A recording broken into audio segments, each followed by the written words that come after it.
안녕하세요. UL비뇨기과 서울 강남점 길건원장입니다.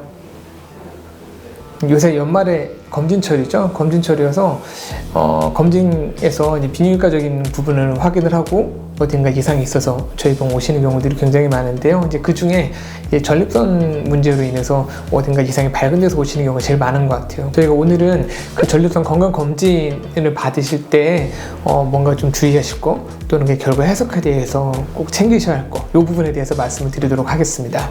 전립선 검진을 저희 병원 같은 그런 전문 비뇨기과에 와서 검진을 받으시는 경우들도 있고요.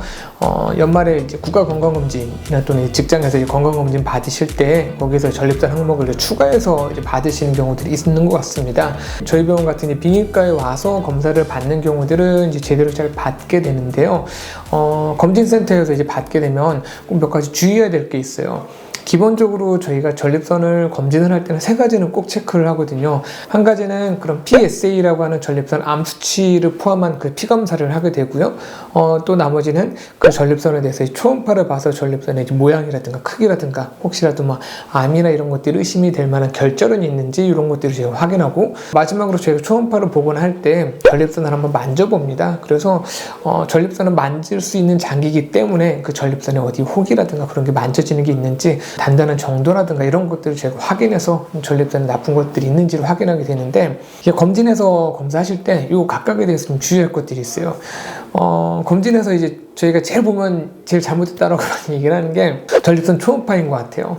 검진에서 전립선 초음파를 보는 경우들이 이제 꽤 있는데, 기본적으로 전립선을 이제 복부 초음파로 보시는 경우들도 있고, 드물게 이제 항문으로 보시는 경우들도 있는데, 이게 다른 검사랑 틀리게 초음파라고 하는 거는, 예를 들자면 이제 CT나 엑스레이는 모든 사람이 비슷한 형태에서 비슷한 그런 세팅으로 검사를 하기 때문에 사실 누구나 그 똑같은 사진을 가지고 판독을 하는 거기 때문에요.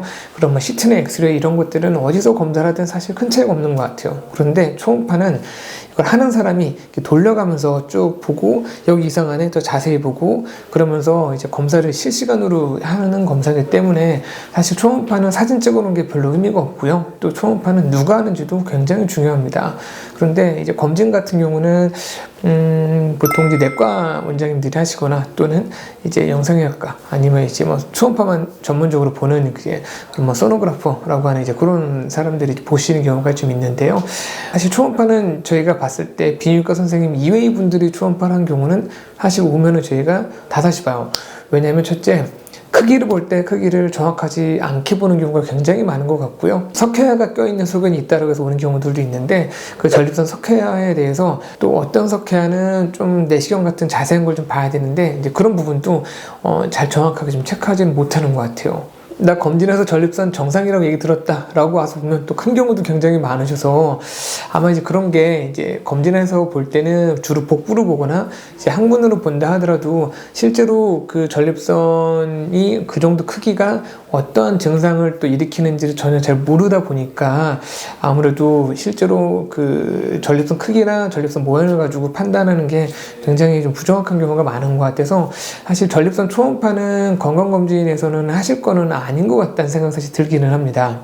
보통 검진에서 전립선에 대해서 확인하고 왔을 때 저희가 꼭 가장 자세히 보고 그래도 좀 이거는 꼭 의미가 있다라고 보는 게 이제 PSA라고 하는 전립선 특이항원 검사, 다시 그냥 전립선 암 검사라고 저희가 편하게 얘기를 하는데, 이 전립선 암 검사, 이 피검사는 사실 검진에서 하나 비뇨기과에서 하나 똑같습니다. 그래서 검진센터에서 그런 피검사를 하셔도 전혀 문제되지는 않기 때문에요.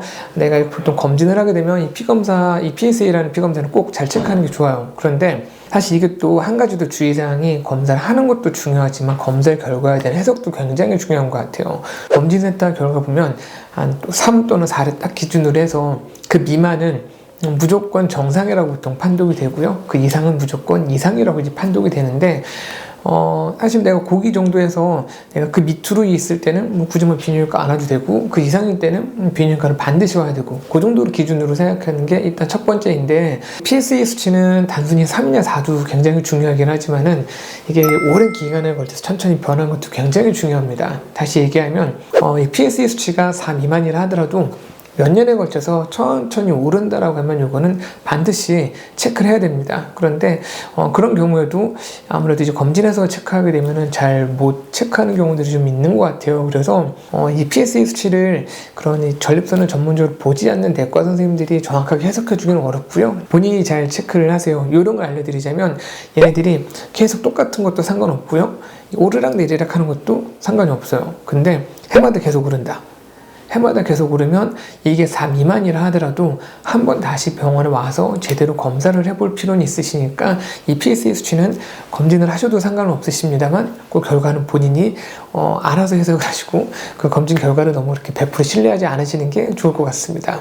그래서 저희가 결론을 얘기를 드리면 PSA라고 하는 피검사 그리고 초음파 직장 수치 검사 이 세 가지를 가지고 전립선을 검진을 하게 되는데 이 PSA는 검진센터에서 확인하셔도 상관없어요. 그 대신 그 결과를 그쪽 결과지에서 정상이라는 걸 너무 믿지는 마시고 내가 해마다 조금씩 상승하는 결과인지는 본인 스스로가 챙기시는 게 좋을 것 같고 이상 소견이 있으시면 반드시 병원에 온다라고 생각하세요.